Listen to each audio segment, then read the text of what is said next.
parents and teachers, Mrs. Schlatter and I wanted to put together a quick video to talk to you about the different services that we offer, both as a school counselor and as a Centero prevention counselor. So we're going to be talking to you about the different services that we offer.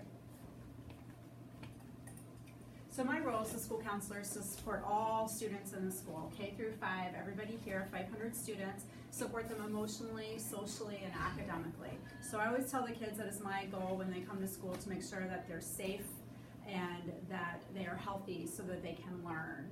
So I will see kids in classroom lessons, in small groups, and also individually. Another big part of my job is connecting families with community resources, as well as helping to promote a positive school culture.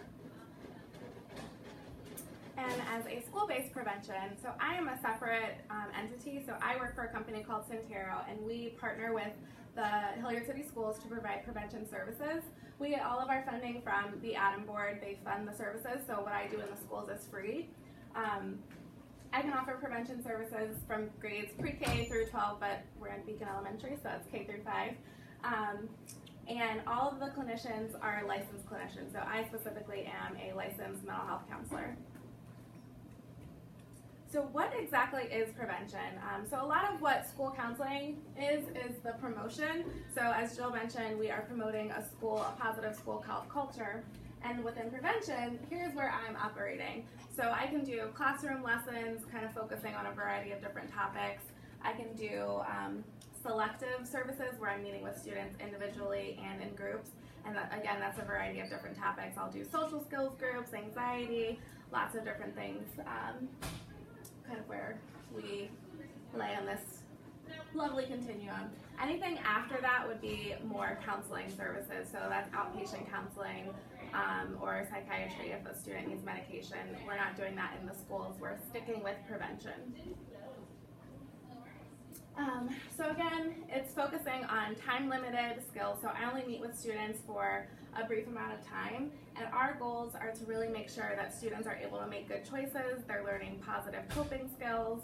We're not really digging into any of the why behaviors are happening, it's just really helping with that first layer of getting them appropriate coping skills. Prevention is not counseling, so I'm not actually making a diagnosis of students. I'm not an on-call risk assessment, so if a student is in crisis, then we're going to follow district protocol and potentially call other services if we need to deal with a crisis. It's not a substitute for a higher level of care, so if a student needs outpatient counseling, I can't provide that service in the school. I can help families link to different services and discuss different resources that might be available to you. I'm also not a substitute for a school counselor, even though I'm here on the days that she's not here. I need specific permission forms to work with your students, so that is signed by families and parents. So being able to get those permission forms, otherwise it's really helpful if students don't just come down to me because I can't necessarily meet with them. So when to refer to either myself or to Chantel. If you have tried consistent Tier 1 interventions in your classroom and they've been ineffective, so you have a calm down corner, you've helped them deep breathe, you've helped them talk to a friend, maybe taking breaks, you can have lunch with your student, practicing positive self-talk, any of those things. If those things have not been effective for you, then certainly I would be your next step. You can send me an email. If you do send me an email, please only use the student initials to protect confidentiality. And then also we have done a lot of work this summer and this year to revise our RTI process. So I think we're all learning how that's going to be working this year, to start a tab on a student if it's an academic concern or behavior concern or a social emotional concern, and that will get that ball rolling so that we can get the student the best help that we can. So your role, you guys are the most important role for your students. You are with your students 7 hours a day. They're most comfortable with you. They trust you the most. So I think it's important that we try to keep the students in the classroom. Certainly there's times that they're going to have to be sent out or to to me or to the office, something like that. But it's important that we allow students to kind of learn to sit in their discomfort. It's okay to be uncomfortable, and that's where we really build the most skill. So sending your students to the calm down corner, asking your students to go take a break, those are all perfectly great, good suggestions, good things that they can do, and it helps to build their emotional regulation skills. Certainly, I'm here Tuesdays, Wednesdays, and Friday mornings. Ask for help. That's why I'm here. But we just want to have kind of a streamlined process so that we can help as many students as we can. So when we are not here, sometimes there are days, I'm here on Mondays, all day Mondays and Thursday morning, so potentially Thursday afternoon something might happen. But there are crisis numbers that you can call, and please talk with Matt or even Sherry if you are concerned about a student before calling this number, but parents, you can access this number as well. So Nationwide has a kind of crisis hotline where if you're not sure if a student needs support, the children's counselor can help you. They'll walk you through questions to help you determine whether or not a student may need support.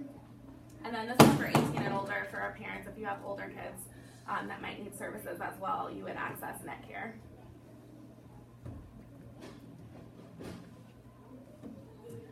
So just a little bit more information about prevention services. So typically I only meet with students for about 5 to 7 sessions for 20 to 30 minutes at a time. Anything beyond that is potentially no longer prevention.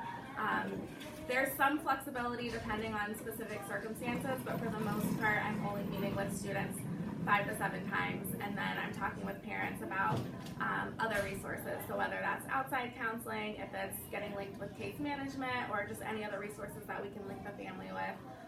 If that's even potentially looking at an IEP for a student, if maybe some of their behaviors is happening because there's academic deficits, then we can definitely talk about that as well.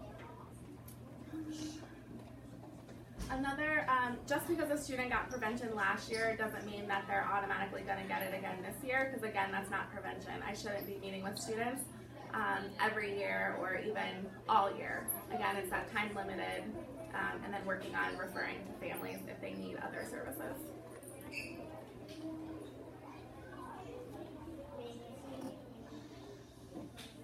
So groups are coming. We are looking to the teachers to refer kids that you think may benefit from participating in a small group.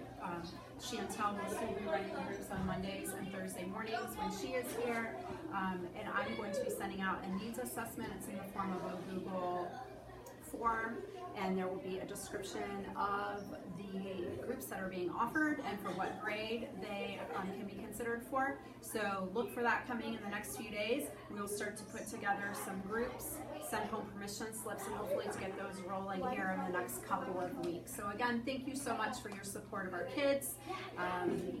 We are truly one team doing this together and hoping to have healthy, emotionally healthy kids here at BCN Elementary. Thank you.